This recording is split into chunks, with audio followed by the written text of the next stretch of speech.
just click on those, it'll bring you into those. Be able to. All right. Well, good afternoon, everyone, and welcome to our panel discussion on leveraging your network to enhance your career success and build your business. I'm Kathy Kilroy, president of the Mentor Group, and your moderator today. And our business is career mentoring. We coach people to meet challenges in their work environments and to advance in their careers, and we work with a lot of people and guide them through transitions. We're very proud to be a sponsor of FEI for over 14 years, and we actually founded the Career Management Group and continue to coach and work with a lot of CFOs in transition. So networking and professional branding is a sweet spot for us, and it's obviously of interest to a lot of people, and networking is a skill and a strength that you need to have whether you're in transition or you're an executive. No matter what profession you're in, networking is really the fuel that accelerates your success. So from a business professional standpoint, networking is a skill that helps you build your career and your business. And networking is also a skill that helps you maintain your career agility over time. For those of you in transition, networking is a key skill you need for job search. It's the #1 way that people find jobs. Almost 90% of executive jobs come through networking today. And given that the average tenure now for CFOs and CEOs is around 18 to 36 months, it's a skill that you need to have in your toolkit to be successful, because you're going to be moving in and out of roles throughout your career. I really believe that there is both an art and a science to networking, but the good news is networking is a skill that you can learn and that you can certainly hone with practice. And there's no better place. FEI is a great place, coming to the meetings to network and to develop that networking savvy. We're very fortunate today to have 3 very masterful networkers on our panel who are going to share their expertise and best practices with us. But we want to make this a real interactive session. As I look around the audience today, we have several very seasoned networkers, very successful and accomplished networkers out in the audience. So, we want it to be a discussion and a dialogue. I'll pose some questions, but if you have a comment or a question comes up during the discussion, please jump in the moment. Don't wait till the end to ask your questions, and then I think we'll get a richer dialogue. So I'd like to start off and introduce our panel. To my left, Brian Duffy, and Brian is the Business Development Executive for Grant Thornton. Dave Garrigus is the Senior Vice President at Marsh, and Dan McHugh is Senior Vice President of PNC Financial Services. And I'm going to ask my first question to the panel to give us an introduction, a little bit more about you. So tell us about your background, your company, and your role, please. Well, now I know I finally mastered something, because I didn't know what it was until now, so I'm going to take that and run with it. You've anointed me as a master networker. So Brian Duffy, so I've been with Grant Thornton for 5 years, and networking became a necessity for me when 7 years ago I changed careers and industries. I spent 8 years selling semiconductor chips, all selling to engineers, board level components. Didn't exactly translate immediately over to consulting services in the financial services industry. So it became a necessity, and I look forward to sharing some of the stories, because it goes not only from how I grew my business, but how I arrived in the business. And just for those of you who don't know, I know there's a couple of clients in the room of Grant Thornton. When Kathy mentioned I serve in a business development capacity, that's across our audit, tax, and advisory services. And thank you for having me today. Look forward to sharing the stories. Thanks. Great. My name is David Garrigus, and as Kathy mentioned, I work with and for Marsh & McLennan. Marsh is the world's largest insurance broker and risk advisor, and I work exclusively with middle market companies on a variety of risk management insurance issues. I recently rejoined Marsh. I had been with Marsh for a number of years as a technical person, and left to join a startup insurance company for a few years. We sold that business, and I returned to Marsh several months ago now. always in the insurance industry, and networking is integral to success in a variety of different roles within our industry. Thanks, Dave. So my name's Dan McHugh, and I'm with PNC Bank here in Chicago. I work in our middle market group, which we define as $500 million in revenue down to, 50 million size companies. I work with the senior management, the owners and the boards of those companies, trying to help them achieve their strategic goals. So I'm happy to be here and help share any thoughts and ideas that I have about networking as well. Great. So Brian, you kind of alluded to it. Networking was very important for you in making a career change. Can you elaborate on that a little bit about, and the others can jump in, how networking has really helped you navigate? Yeah, absolutely. So I think one of the themes that I try to operate within is build relationships before you need them. Because for my career change, I mentioned 7 years ago I went to a smaller consulting firm, more of a lone staff kind of plug and play type of firm. And I was there for a couple of years, and I knew I wanted to kind of go up market, if you will, and to a larger firm.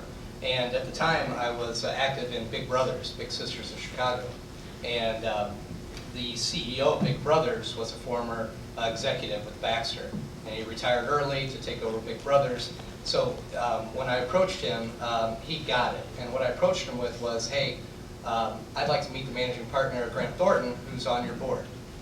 And he made that happen, and that cup of coffee turned into what's now a 5-year career. But if I hadn't, been a good big brother,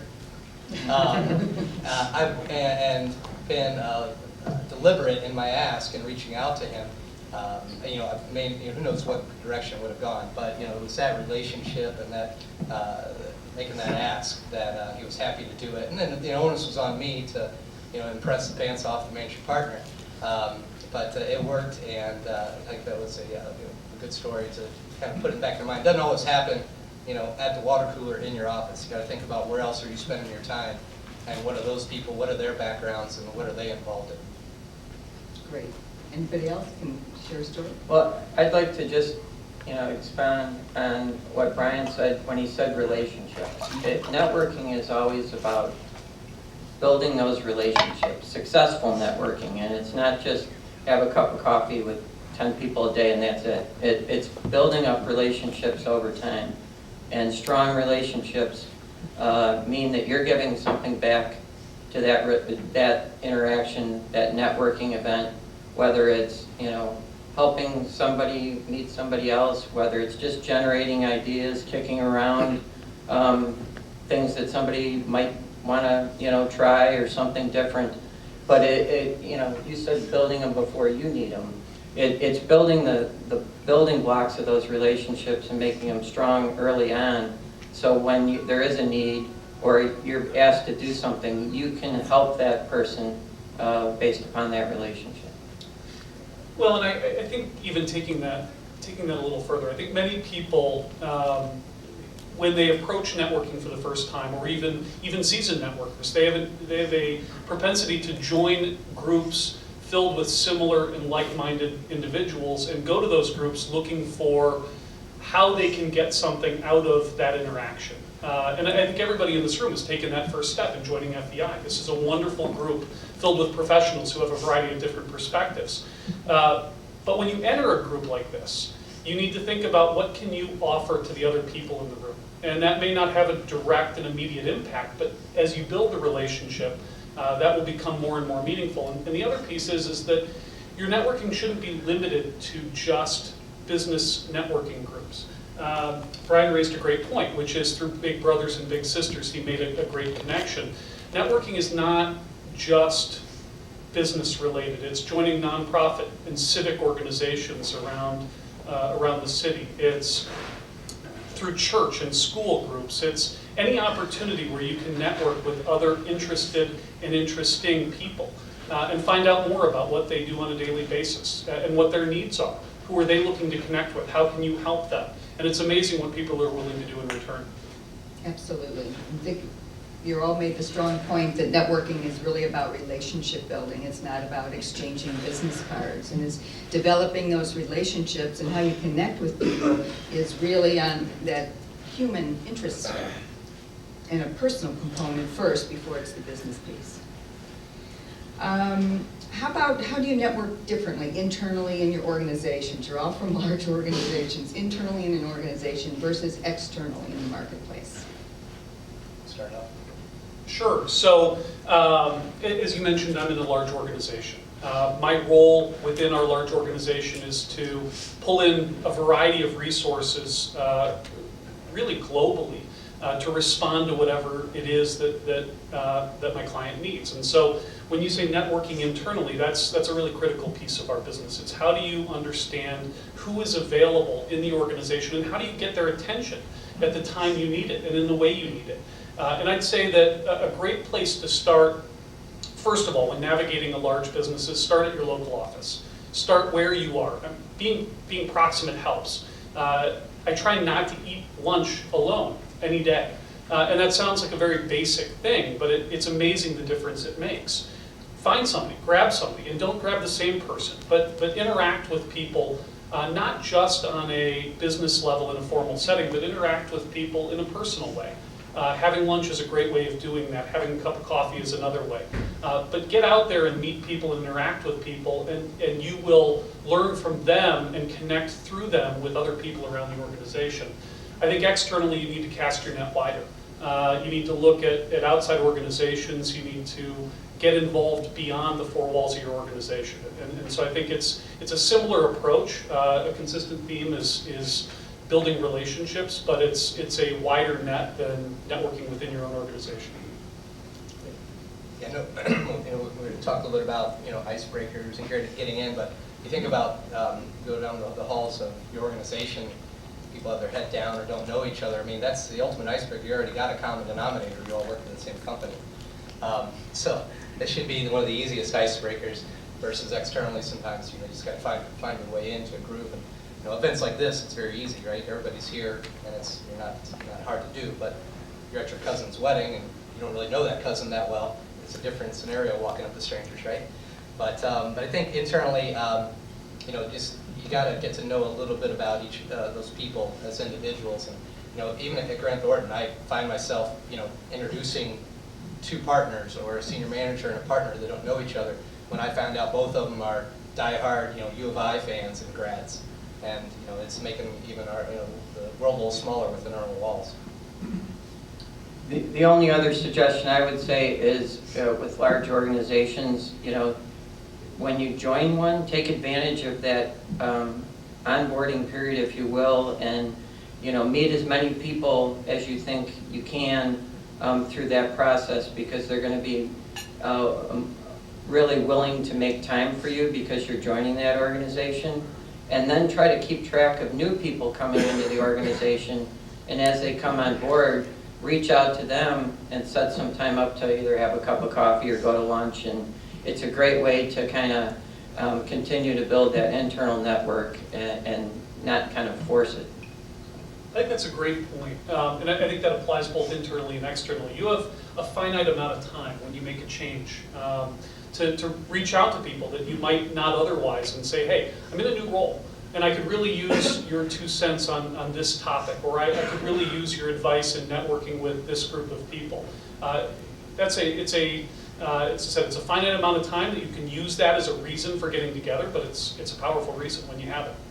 Absolutely. I think, from a human resource perspective, what we're starting to see in terms of new competencies, critical competencies for leaders, they're actually a term now called networked leadership. Because in organizations, people have to come together and leaders have to bring different groups of people together to work on teams or projects. And studies that have been done have said that that's a skill that desperately needs shoring up in organizations, teaching people how to network within their own organizations to build those virtual teams and move from project to project. How do you turn an introduction into a meaningful and lasting connection? But I think it's about a genuine interest in that person and what that potential relationship could be, and then the follow-up. The follow-up is the key. If there's really, that genuine interest in meeting with that person, you're going to make time to schedule a follow-up meeting with them, phone call, just checking back with them, to see, how they're doing. It doesn't necessarily, right away have to be, some formal sit down. It's keeping them top of mind and being there to, just check back with them initially, but it's the follow-up over time that I think is important. Also a good point. So often I see people, colleagues of mine, acquaintances that I know, who go to these networking events and they collect a stack of business cards. And they say, this is great, I've got a stack of business cards, and then they don't do anything with them. And they're amazed when those people that they've met don't reach out to them and aren't jumping up and down to do business with them or to hire them or whatever the objective is. The onus is on you. If you meet people, you need to follow up. Part two is that I see mistakes made in that initial introduction. So often people will meet somebody that they find or perceive to be of value, and they'll try to tell them their entire life story or give them their entire pitch in that first conversation, and usually that turns people off. It's much better to form a relationship, start a conversation, and then follow up. Grab coffee, grab lunch, have a conversation with them again, and make that a slower get to know you as opposed to telling them your entire life story right away. But follow up is key. Let's talk about navigating large networking events, because that's always, oh here, Ellen. Just on the follow-up, is it email, is it a handwritten note, what is your mode, and how do you follow up, and then how do people follow up with you that are then not following? Raise your hand if you've written a handwritten note in the last 6 months. So I saw about 7 or 8 hands. So lost art, great point, right? And I come in and out of that. I'm getting in a good groove of doing that. But I think that's a great. Sometimes it could be a little formal if you just meet somebody and exchange cards and you send them a handwritten note. I think you have to have a little bit of a meaningful conversation with that person and to take that kind of deliberate step. I do it often after an initial business meeting, and that's a good follow-up. But we're going to talk a little about LinkedIn, but I think an email is appropriate these days, and kind of like to David's point, your email also doesn't need to be 3-4 paragraphs, right? I think a succinct message that most of us are reading on our iPhones, Blackberry, our iPhones or Android devices. Is what you want to do is keep a succinct message that then manages the expectations. It's you don't need to be shy about what your angle is. For me, if it's making a Grant Thornton introduction, for somebody else, it may be helping to get networked into a company. They want to be their next employer, but you got to weave that in there. And also, especially when it's the event somebody walked away with 50 cards, you got to probably write something in there that sparks their memory as to who you were, right? Otherwise you just become a face in the crowd and they're not really sure who you are. I would also say know your audience. You don't want to send a handwritten note to someone who works in a technology firm, for example, right? But and we all laugh, but it's important to understand who you've interacted with and what their preferred means of communication may be, and I reach out to them in that format. I think it depends on what you're really trying to accomplish. I think the personal note, the handwritten note, is going to be more effective to set you aside kind of a wow thing. But at the end of the day, if you were at a networking event, then and you're following up the next day and you want to set up a coffee or a meeting, or you talked about introducing them to somebody and you're following up on that, you're going to send an email and try to get it's more important to get the response done quicker, in my mind, than to put it aside and say, I'm going to send my handwritten notes a week from now, because a lot of times the impact and the recognition of who you are and what you said you were going to do is in that next day or two. So I think Timing versus And I think the personal notes are more, in my mind, a thank you for something that somebody's done for me, rather than, you know, I'm following up, introducing somebody here, or, so I think it depends. Yeah, I mean, I do a lot of follow-up. I'll leave a voicemail and then send like a one-line email. Because, you know, getting somebody to pick up the phone and call you back, if, you know, think that phone receiver weighs 25 pounds. So if they can reply to an email pretty quickly, you know, that, but they get the gist of what you're going after by the voicemail you've left, you know, something to consider. Now, what is your opinion about text versus email? Text, if you're texting, for me, if I'm texting somebody, yeah, we've crossed that line. We've had beers together, or they've been over to my house, or, you know, something like that, yeah, you know, I think So they're, that's Great question. become friends. yeah, it's rare. I mean, just because their mobile phone number's on their card, I don't think gives you that right. You gotta earn that right a little bit, yeah. So let's talk about some of the how-tos, specific how-tos and etiquette of navigating maybe networking events first. So at a networking event like this, what's the best way to come in and start up a conversation? Well, first of all, I think this is an easy one, because everybody in this room, in some way, shape, or form, is interested in networking, for a variety of different reasons, but this is an easy one for that. And so I would say that this is a very comfortable, relatively speaking, setting, in that you can go right up to somebody and introduce yourself and say, hi, this is who I am, this is what I do, how long have you been a member of FEI, what do you think of this event, what do you think of the last event? There are a number of ways in which you can interact with the folks in this room, and they'll be more naturally inclined to networking than at, you know, a kid's soccer game or a nonprofit board meeting, where that event is not as tailored towards business networking. It doesn't mean it's any less valuable, but in those settings, it's better to probably start personal, build that relationship, and then move that into a business context, if that's the direction you want to take it. And I think, you know, I think what you're trying to figure out is, you know, if you see somebody standing by themselves at a networking event, then it's a perfect opportunity for you to introduce yourself. You know, they're here to network, and if they're not talking to somebody, you're actually doing them a favor, because they're probably feeling uncomfortable standing there by themselves. So to the extent that you can take the initiative and introduce yourself and have those conversations, that's always helpful. I think it's also on the flip side, if you're talking to somebody and you see someone kind of standing there, invite them into the conversation, you know, unless it's, you know, some personal conversation, but when you're done, invite them in and extend that group, because I think then it's easier for everyone. There's 3 people making conversation. That person's not, you know, feeling left out, and, you know, you never know who you're going to meet, so I think.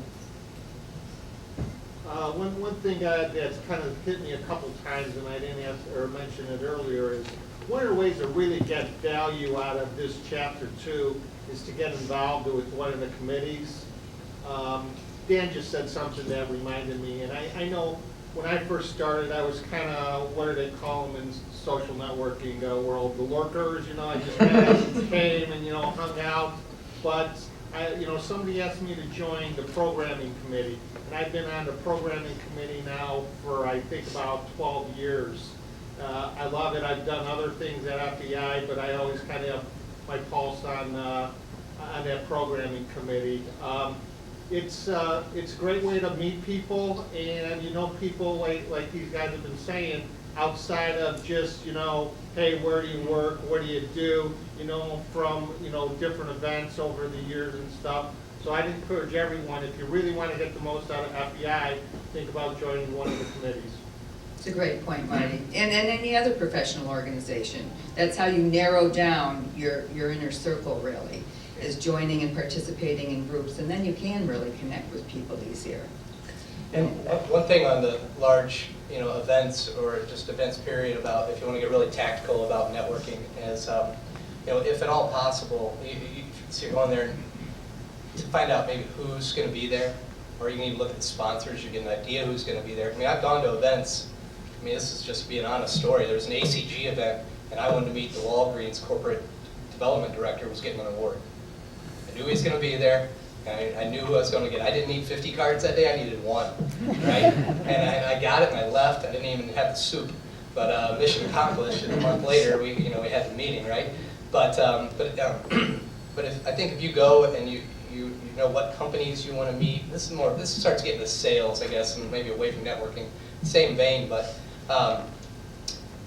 knowing who you want to go after and being specific about that, you'll save yourself maybe a lot of time and a lot of conversations that, for every 10 you have, only 2 of them are going to stick or be memorable, right? So if you can be a little focused on that, then you get those 2 or 3 cards out of that networking event that you really want. It's a great point, Brian. I think if you go to a networking event and arrive 20 minutes or 30 minutes early to meet who is ever organizing your event or the speakers, especially the speakers, that's the opportunity you're going to have to talk to them, because afterwards everyone's going to be flooding, to come up and exchange business cards or ask a question, or the speakers are departing. So if you can get there early and make those connections, that is always very helpful. And then I just want to comment on your technique too, Dan. As far as when you're in these large networking events and talking to people, it's how do you approach? How do you come up and approach a group? And to your point, yeah, if you see somebody, a single person, obviously that's easy to go up and strike up a conversation. And go to a networking event with some good questions and some good responses. Plan some of your great responses. You really need to know who you are and be able to articulate that well quickly in your 30-minute pitch. But don't approach people that are in pairs necessarily. So you're going to want to look for people who are maybe 3 or 4 people are talking, because chances are that's going to be an easier way to slot yourself in and have a conversation with the group, or maybe break off in a separate conversation with somebody. And then think about your exit strategy too, so that sometimes you know how you get. That wasn't a question I had, but maybe we'll talk about that. So I'm sure several of you have been caught in meetings, talking to people for a long time, and when you've wanted to make contact with others. So what is a successful way to gracefully exit the conversation? I think it's kind of 2 parts. One, you mentioned earlier, don't tell your whole life story. It's a perfect opportunity to, after you talk for a little bit, say, it was a pleasure meeting you. I'd love to follow up with get with you with a cup of coffee or something, later. I'm going to go, whether I have to go to the bathroom or go get something to drink or whatever it is, you can exit, because it's nice to have a reason to follow up with them. If they know your whole life story, and then what are you going to follow up with too? So I think that's important. The other thing I just wanted to mention was, if you're really not comfortable networking and you want to go to this event, reach out to a friend, a professional acquaintance, and say, let's go to this event together. And, bring your wingman with you. And then, you're 2 people talking, which people may not approach you, but you may be able to drag other people in, or if there's any awkward time that you're standing there by yourself, you can always walk up to Bill and, just join in the conversation. So it's a lot less stressful that way as well. I think Dana just described how I met my wife. I'm not going to touch that one. I think it's a more graceful exit when you bring someone else in and transition them to another person than just saying, okay, thanks, this has been great, see you later, and leave them standing there. I don't know how many people in the room have ever seen How I Met Your Mother, but there is a sort of a recurring theme in that one of the characters is trying to introduce the other one to women out at bars. And the key phrase is, hey, have you met Ted? Right? And that's a great way of doing it. It's when you're out with and having a conversation, there are 2 of you or 3 of you or whatever it is, and you see someone else you know or someone you don't know in a room full of name badges, say, hey, Joe, have you met Brian? Let me introduce you to Brian. And you've transitioned that conversation. You can have maybe a little bit more of a conversation and then move on. And it's easier to do that when you're leaving those folks still having the conversation than it is just saying, okay, thanks, have a nice day, I'm going to go talk to somebody else. Right. Ellen, did you have a comment? I would say it's easier too to say, hey, I don't want to monopolize you. There's so many people here who you meet and greet. I'm going to walk over to the bar or whatever, care to join me, and literally walk them somewhere else, so that you're not just standing face to face. Good point. Good point. Just another networking tip that came to mind for me is when you are at these events, where do you put your name tag? You know what side you put your name tag on? How many have it? Oh, so Patty has hers in the middle. How many have it on the right? It's the right side. Okay. And the reason you do that is because when you're shaking hands with people, that's where their eye is going to be directed to. So that's a quick little networking tip. And how do our panelists like people, how do you like to have people reach out and connect with you? What's the best form? Yours. Beers? I'm okay with that approach. That sounds fun. I get that, but you Yeah, you know, I'll tell you what Bloody Marys. I mean, I think we talked about, you know, phone call, email, whatever. I'll tell you one thing that I've seen not work well is when people want to introduce somebody, but do it maybe without my permission, or asking me if I have an interest in meeting that person, and now I'm forced into a conversation.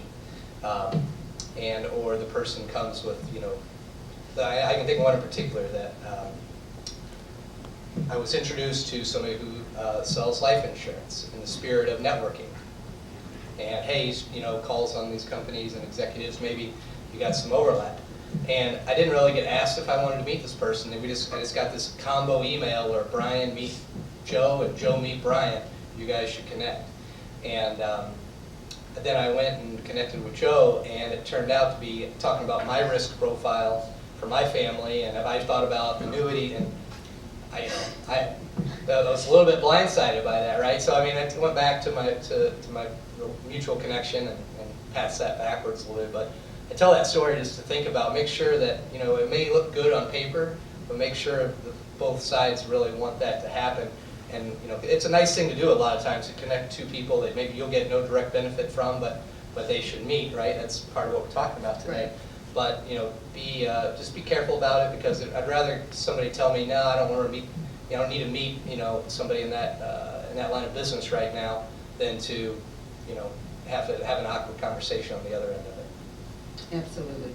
And I think when you are approaching someone, you know, please make reference to where you might have met, or, you know, if it's from a networking event, you know, mention, hey, you know, it's great meeting you at X event last week, last night, whatever, so you can kind of, you know, have a reference point, and, you know, to the extent you actually talked about getting together, it's always nice to put that back in there, you know, or, you know, if you're approaching them, you know, realize that it's time is a valuable commodity, and, you know, approach that ask in that proper way, because you're taking time out of that person's schedule if you want that meeting. So It's a great point. And to that, just continuing on that point, with your LinkedIn invitations as well, how many of us get LinkedIn invitations that just say, I'd like to connect with you, and we have no idea who these people are. So, you know, if you're meeting somebody in an event, or following up, or it's at a soccer game, or always tie in that frame of reference for them.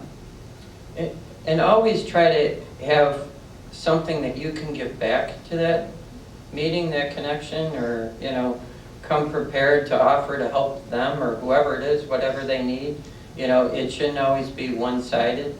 And granted, you know, the person may say, hey, you know, I'm happy to help you, whatever, but at least offer to help, and not just, you know, be there, you know, hi, nice to meet you, here's what I need, you know, type of thing, because that's not how true long-term relationships are built. The only other thing I'll say, and maybe I differ with Brian somewhat on this, because I think if I have a mutual friend who makes an introduction, now granted, I've had my share of introduction to life insurance people, and I'm not a fan of those conversations either, usually, but you never know who's going to be beneficial. Sometimes it's not a direct connection. Sometimes you know, he is trying to sell you an annuity, but he knows somebody else, and it may not be you know somebody else today, but he thinks of you down the road because you've made that connection. And so one of the pieces of advice I would have for people is, as much as you can, and to the extent it's not terribly inconvenient, take a meeting, meet somebody. It really is a very small investment for something that could pay dividends down the road. And I think so often we are quick to dismiss people because we're busy, or because they don't seem like they're an interesting connection, but you just never know where that's going to lead. One of the largest deals I ever was involved in came to me by a really strange, awkward path that I never thought would exist. And that wouldn't have happened had I not made that initial connection. So I'd be very open, no matter who it is, and what they want to, what it may appear on the surface to entail. But Dave, even in that example, so that big deal that came through, you met with the person, but you connected on a personal level first. Yeah, and then oh, that absolutely. developed into the business. Yep. Yeah. That's exactly right. Okay. But it was a few connections removed. Good. Patty. I have a question. So let's say someone offers to introduce you to a connection, and they make the introduction via email, and then you follow up with the next little email, and you don't hear anything back. What do you recommend as the next step? I don't think there's anything wrong with following up. Okay. Well- Gentle nudges, as I call it. Sure, or just say, hey, I just wanted to follow up on the email below, or circling back, what do you think about X, Y, and Z? I don't think there's anything wrong with that. We're all very busy, and the email just may have gone unread. So how about when you follow up the second time? You don't hear anything. Depends on how persistent you want to be.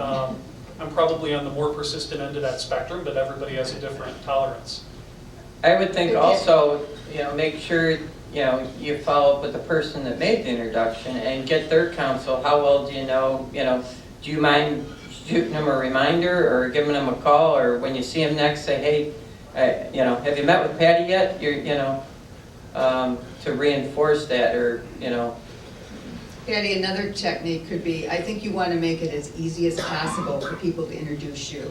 So I have a lot of people that ask me for introductions, and I'm always happy to do that, but we're busy and things slip through the cracks sometimes. So what I'll often ask people to do, I'd be very happy to do that.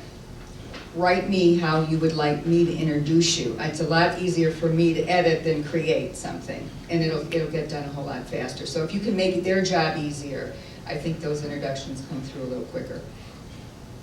The other thing I'll say is, I think we all have a inclination or a tendency to believe that our follow-ups are annoying people, and they're usually not.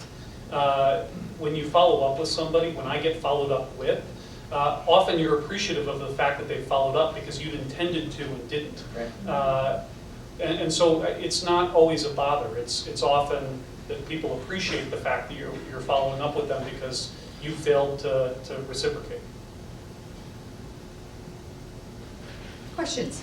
Hi, my name is Jennifer, and my question is elaborate on what Brian said. I'm making an assumption, but I want to make sure I'm correct in my assumption. When you were talking about the introduction to the insurance, is it the false pretense? Yeah, I mean, that was definitely part of it. We're looking for overlaps in our networks, and They didn't just ask, it's the false pretense of. Right, I kind of wanted my contact to know that this was my experience with that person before he goes on introducing him to the next Brian, So that it went straight to a sales pitch on the first contact. Yeah. It seemed less about what I thought it was going to be about, because I took it under the guise of what David mentioned.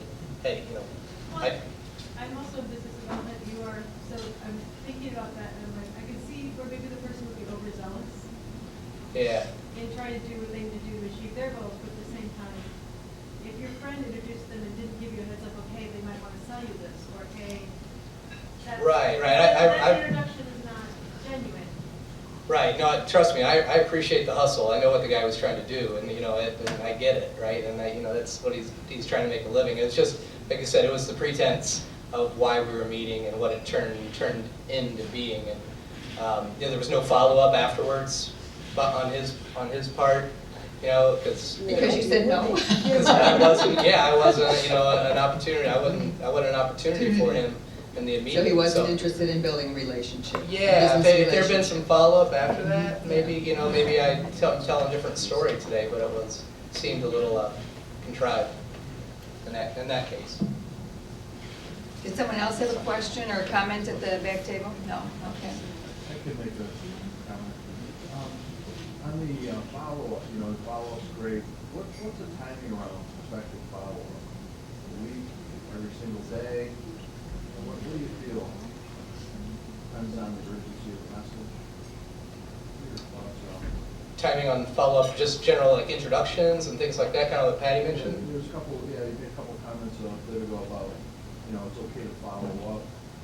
Yeah, it's great, we're all busy, can't quite remember all the emails I get, it's great to get a follow up. So, is that like 3 days? Yeah. Yeah, I mean, I think there's a line there between being super aggressive and letting it get stale or cold, right? I mean, I think, anything within a week's time frame or 2 weeks, depending on the context, how aggressive you want to get into to meet that person. Yeah, I think anything more than 2 weeks, and it's really going to be dated at that point. And if it goes quiet after 1 or 2 of those, then I'm probably moving on at that point because I've maybe gotten the underlying message. We'll cross paths again somewhere, somehow. It'll come up, and they'll be awkward, not me. I'm sorry. I've heard after 3 days, it's a cold call, because They won't remember? Yeah. yeah. Mm. If it goes longer than 3 or 4 days, So I think we're approaching this from a couple different contexts. It's a business development context to sell a service, and we've got many in the audience that it's a job search contact. So I think that there's 2 differences here, and so certainly those of you that are in job search, and of course, your sense of immediacy is urgency is different often than the context. But I think 3 days is certainly appropriate. And there's different ways to approach that follow-up. It could be, hey, I haven't heard back from you. I'm sure you're busy. I'm actually going to be near your office next Tuesday. Would you have time? Or, a way to respectfully get back in front of them and try to move you back to that front rather than, hey, I haven't heard from you, Well, and I'll give yeah. Dan, who asked the question or made the comment, a kudo, because he reached out to me, and I thought you did that very professionally and appropriately, and he actually put in, after his nice message, he put in a little box at the bottom of the email with some dates and times when he was going to be up in my area. And it was easy. It was like, check the box, and I'm good to go. So, very professionally done. Maggie? Yeah, you so wanna be we've frank? spoken a little bit about how networking has changed and technology and everything has evolved. Now we're talking about whether or not you should text or not, right? 3 Right. years ago, who would even talk, had that conversation? And that also, I think, opens the need for us to get out of our comfort zones and out of these very traditional networking dinners and cocktail events and things like that. So can you guys share a little bit more about some of the more unusual or different methods and locations for networking that perhaps we should be considering now that we may not have been thinking about even 3 or 4 years ago? I mean, I still think in-person events are the best way of meeting people and forming connections. I think you're right, it is easier in that you have systems like LinkedIn that make it very easy to target certain individuals who you think may be interesting to connect with, but it's very hard over an electronic system or platform like LinkedIn to really get a sense of who the individual is on the other end of the email or phone. So it may be old-fashioned, but I still think in-person meetings are preferred wherever possible. I have a question. You just mentioned LinkedIn, and I found that after I've met somebody for the very first time, I will immediately get an invite to connect on LinkedIn. What's your thoughts about that? Like, how long, don't you think there should be some sort of relationship established prior to LinkedIn, or just what's your thought on that? So I think everybody has a different feeling about their own network. I think initially the tendency of people was to guard that network very closely. I think it's become more acceptable now to open that up to people that you have met. I think the general rule that I follow is that if I've met you and if I've had a relevant enough conversation to remember you, unless it was a bad experience, I'll say, sure, I'd love to connect, or I may send an invitation. But it's the ones where you get an invitation from somebody that you've never met or had a conversation with before that I would personally avoid. But I think now it's very acceptable to accept or receive a LinkedIn invitation if you've had a meaningful interaction with someone. Yes. Go ahead, Steve. Frank, I'll yield to the senator. All right. I think we need to be aware that LinkedIn occasionally will cram your own personal site with connections to build up your number of connections you have. And I think there are some people who were amazed to find that they would do this. But that happened to me about a year and a half ago. And I think they crammed about 100 onto my site. They connected you without your permission. Oh, absolutely. Yeah, I've never heard of that happen. They connected without your permission? absolutely. Yes. I haven't heard of that either. Ron? Yeah, All right. on that point, Ta- he's and then- right. On LinkedIn, you have to be very careful. When you're on the site, sometimes other people you might like to know, especially on your mobile phone, don't click on that, because that's what triggers that sort of behavior. There's certain elements, so if you want to connect with somebody, go to that person's profile. They have this quick thing, then they have some algorithms. When you do that, oh, you're going to want to meet these people too if you get connected. It's happened to me, it's happened to other people, so only connect on people when you go to their profile. So that happens if you do it on your phone, because I've certainly seen LinkedIn when you get, you've just connected with so-and-so, these are other people you may want to connect with, and they give you a whole list.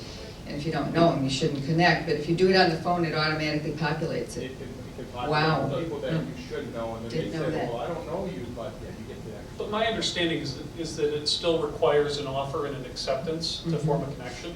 And so you may have inadvertently invited a number of people to connect because it pulls contacts off your device. But my understanding is it still needs an offer and acceptance. Ed? Just following up on the LinkedIn conversation here. So, are you opening your LinkedIn profile and your connections every day, first thing when you get up in the morning, and look at who's written you know, last evening that wants to connect with you? No. So is LinkedIn a good way to network? I think it's a great tool. I would not say that it's a way to network. I would say it's a way to maintain a network. It's very hard for all of us, with all of the personal and professional connections that we make, to keep up with people. And so I think LinkedIn is a dynamic way of following people in their careers. So no, I don't think it's a great way to network, in that you're not going to form and maintain connections on that site, but it's a great way to keep up with people and to maintain a network. Good point. Early on, I would accept an invite from anybody trying to build up and figure out who's who, and when I told you I changed industries. So it was great for that. In hindsight now, I wish I could cull it back a little bit to people I actually had met or had spoken with, as you referred to. I wish it was that close-knit. So there's a lot of what I'll call random people in mine, right? But I think David makes a great point. I mean, I do go to mine first thing in the morning. I'm no power user of LinkedIn, but that's my version of Facebook. I don't have Facebook. So I can see what other people are doing is that. But when you get those updates that so-and-so has been 5 years at a company, or they change jobs. But I'll tell you the story about like the change of jobs. So there's two things you can do, right? You can take that LinkedIn, you click the like button, and you give them a thumbs up, right? That was heartfelt. But one thing I did, and this is just kind of food for thought, I think I put it in the context of when it's appropriate for you, but there's an executive at a company that got a nice promotion. And I knew I couldn't send him a bottle of scotch because he wouldn't be able to accept it, right? Given the compliance rules of that company. But in lieu of that, I had known him well enough to know that he rode a bike every year for Leukemia and Lymphoma Society with his son. So I sent him a note, let him know we made a $200 donation in his name to this charity in lieu of a bottle of scotch. So that was just a way to say, hey, congratulations on your promotion. And he couldn't turn it down because it was done. You know, the check was sent. But I forever had a fan in that guy, and he's always taking my call, taking my meetings. You know, it was just a way to separate yourself a little bit. Nice. Steve, you had a I was comment. just going to say, I'm amazed at what people about 10 years. And I don't just click on unsolicited invitations, but I will look at backgrounds of people. If it looks like someone that makes sense for me to connect with, my standard response is, I'd be happy to connect with you on LinkedIn, but let's have a brief conversation first. So call me at, and I give you my cell phone, or provide your contact information, and I'll try reaching you. What do you think I average in terms of response on this? Zero. No, 10%. 10 to 20% tops. It's amazing. So why do people even bother? You really want to connect with people, you really want to respond, or give you a chance to have a relationship. Marty? You know, the messaging on LinkedIn, an old boss of mine is here today. You know, the other day before the Cubs game, I was going to shoot him a note, but the choices in LinkedIn are, you know, congratulations on your new position. You've got about 5 choices, and none of them fit just, hey, just wanted to say hi, you know? You can send a personal message. You can write we probably need a LinkedIn session for this group as well. Right. So just to broaden it a little bit, I mean, thinking of the hundreds, if not thousands of executives you coached over time, how many of them said, gosh, I wish I networked less? 0. And how many of them said, I wish I spent more time cultivating a network? All of them, because what I think people, you know, I've been in career transition business for 25 years, so certainly this has evolved over time, and people would come into the process and not have a network. Their network was their internal colleagues at their companies, and we didn't have LinkedIn. So teaching networking etiquette and skills and how to connect and do it on a very personal basis was all part of it. Now we add into that all the technology pieces, but I agree with Dave's point. Technology is the tool, it's not the process for networking. The whole networking piece is about being genuine and building a relationship with somebody. It's not about, you know, connecting the business cards. And building a relationship, it takes time. It's more than one contact, as we all know. Well, and we're all fortunate too. We're in a city that has networking events every night of the week, multiple. So to the extent you're looking to connect with new people, it's very easy to go online and search for networking event opportunities, or to ask somebody that may also be involved in attending certain of those events, if they can tag along or what they may be going to. So we're very lucky from that standpoint that we're in a city that has that availability of in-person events. There's actually a group, and I've never attended, I get emailings from them all the time, called LinkedIn Chicago. Has anyone attended? I think this would be one of those mega thousands of people that show up at those, the way they advertise it. But, you know, I think looking for the right groups, and even on your LinkedIn profile, for those of you that are not as savvy on LinkedIn, joining groups and the right groups to get you connected to the right people and events is important. And then you'll get messages from those groups if you join the right groups. Other questions? Jerry. 2 things. One is, I agree with Jim. I have got LinkedIn #1 contact. I don't know who the person has never, so I got to believe that they are sending and linking me with people I've never met. So I'm glad to hear somebody else. I'm not going nuts. Okay.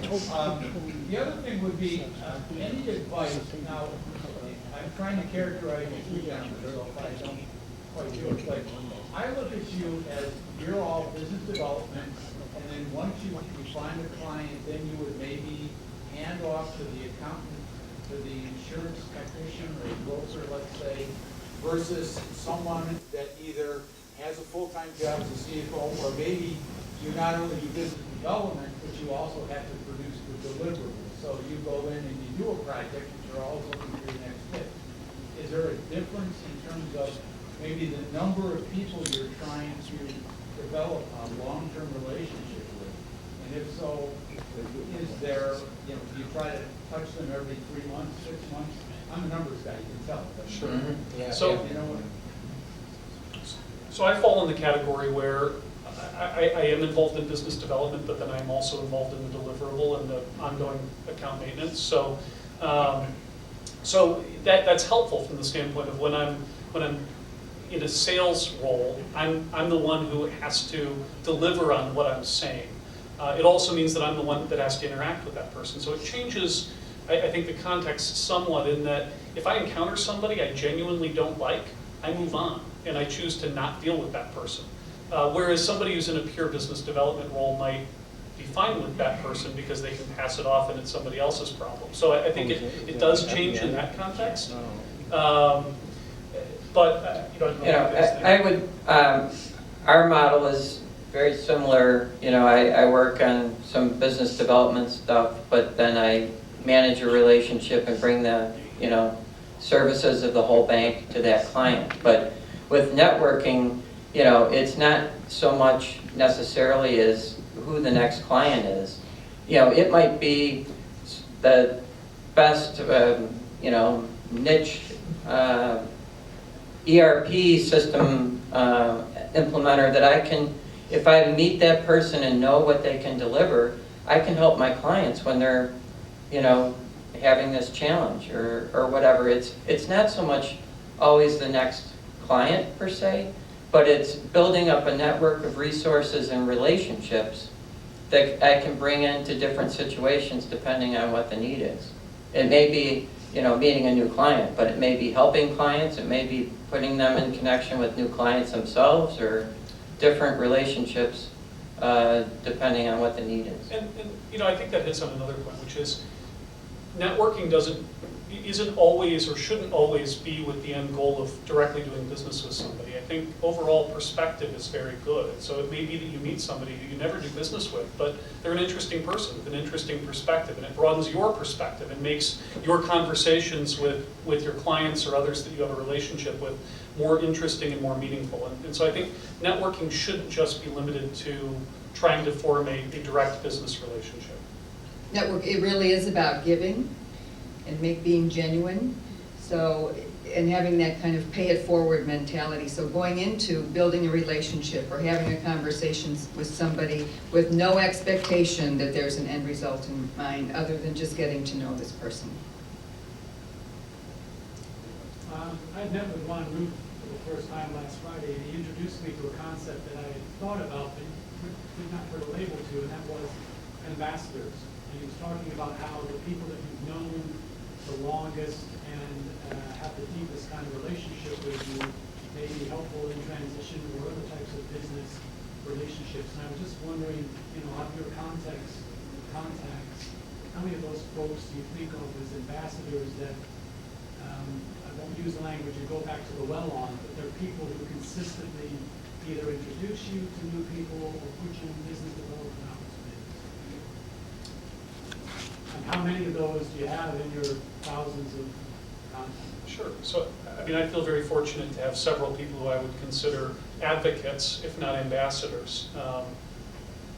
I think those are great people. Sometimes those people surprise you as well. It's not always the individuals you think will be your biggest supporters or your biggest advocates or ambassadors. I think you're often surprised by who really steps up and is the most helpful. And that's probably a small number of people. So you're probably talking about that inner circle, maybe of 5, maybe you get to 10. But certainly in an organizational context, if you are employed and you're working, and the way people advance within organizations, it's usually through sponsorships, right? You have somebody that's looking out for you or that's perhaps sponsored or recommended you within your organization. So when we started the conversation, and we're wrapping it around a lot around job search, but what are some of the benefits and the value for somebody as an employed CFO or senior professional in finance for networking? You know, why should they be doing that? And meeting with all of you. Yeah. Well, I think you mentioned a statistic early on, right? The average tenure. And Yes. like that in and of itself is a good reason. It's happened to me more than once where I didn't hear from the person I was maybe trying to reach out to in a business development capacity until they were out of a job. And then they wanted to connect on LinkedIn, or then they wanted to see who I knew and things like that. And, you know, no ill will, I get it, you know. So, you don't just turn that person away. But I think that's one reason, is you don't know, where you're going to be down the road and whose help you might need. Back to, to David's point, which was the different in that context than mine was, meet the people, because you don't know how you might be able to help each other down the road. So just to be closed-minded to that. And I think the fact that we're we're preaching to the choir a bit. Everybody's here because they're probably that open-minded enough to be here, come to an event titled networking, or you would have picked the technical accounting one and not come to this one. But yeah, so I think the message to take away and to share with the masses is that we're all up here because generally enjoy people and we like helping them, and directly or indirectly. And I think it's not so much, it is, networking is important for the job search, but just sitting in your day-to-day, role, whatever that is, you come across things that maybe you have a question on and you want to, bounce that off somebody, whether it's a peer or maybe it's outside of your area of expertise. And the more good networking contacts, or better yet, ambassadors, or people that you really have a relationship that you aren't going to be embarrassed and say, hey, I don't know that new accounting principle, that came out. Does that impact me? If you have that relationship with somebody and you can reach out to them and not feel, bad about it, then, that helps you in your sitting role too. I think the M&A market's what I've seen the most transition of people that are, their companies merge with somebody else and they're out of a job. I mean, maybe somebody here used to work for United Airlines, but it pretty much looked like Continental to anybody that was in Chicago, right? And there's a lot of United Airlines people that weren't with the company any longer. But that's a story from a few years ago. But I think we've seen that a lot right now, where the merger and the public to private, private equity move has put a lot of people in that position. Right. I think it's a great way to share best practices, and then we saw what FEI Connect can do. So now we're talking about leveraging that through a technology tool to be able to ask a question. But from a networking standpoint, you're getting valuable information, but wouldn't it be great then to, after you have a response from somebody, to try to reach out to them, obviously thank them and say, gee, I'd love to buy you a cup of coffee, or let's meet in person, so you can try to build a relationship. Okay, so how can you ensure that people want you in their networks? What do you do for that? Well, I mean, you also mentioned, I try to go in with the mindset, 3 gives for 1 get, is maybe a good ratio. And that give could be the right introduction. I won at a raffle, I won some soccer, kids soccer classes. I didn't need them. So places I'm in the range, and places in Glenview. There's soccer in between there. But what I did, I found an attorney who I knew lived in Glenview, and I handed him over, and he was grateful, right? That he could buy his own soccer classes, the thought that counts kind of thing. But that was one of those, it was a give, right? And I haven't got he hasn't called us saying, hey, I need a handful of forensic accountants yet. But someday he might, and he may call me first because of that, right? Still remember you. Yeah, but that was the gives to get was really kind of that philosophy. Good. Great. Okay.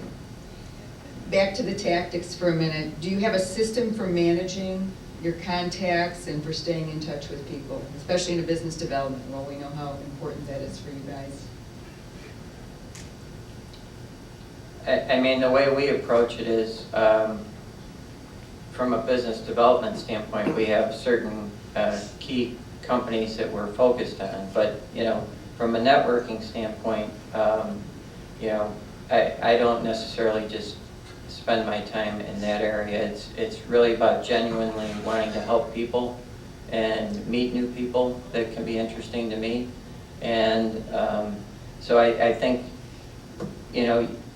you have your core contacts or focus that whatever your role is, and you want to make sure you do that well and follow up as appropriate on that. But I think you need to do more than that to, continue to network and build your brand, consistently.